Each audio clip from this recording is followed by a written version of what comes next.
Hello, I'm David Chaston with 90 at 9, brought to you by interest.co.nz. This is where we get everything you need to know in 90 seconds at 9 o'clock with news of more commodity price falls. The big news today is the continuing slump in dairy prices. They were down another 9.3% overnight, taking the drop from February to an eye-watering 46%. Whole milk powder prices are down 51% in the same period. Buyers are staying away from the market that is actually caving in on itself. All eyes are now on Friday's Fonterra review of their milk payout, who will likely be ugly. Oddly, the exchange rate has not reacted very severely. It is down especially against the Aussie, but other factors may account for the movement so far.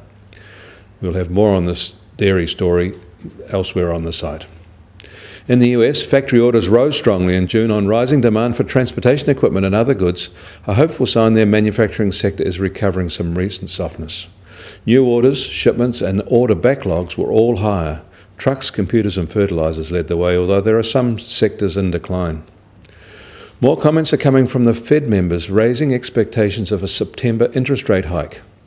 If there are voting members against a rise then, they're being very silent these days. In Australia, retail sales surged in June, easily beating expectations as consumers opened their wallets.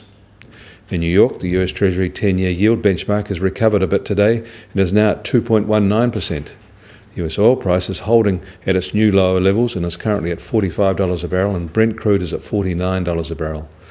The oil glut is just one of three gluts, the others being the savings glut and a money glut. The gold price is lower again, now at $1,080 an ounce. New Zealand dollars also starts today lower at 65.4 US cents, a lot lower against the Aussie at 88.5 Aussie cents and at 60 Euro cents. The TWI is at 70.2. And later this morning, the New Zealand unemployment rate for June will be announced. I'm David Chaston. That was 90 at 9, brought to you by interest.co.nz.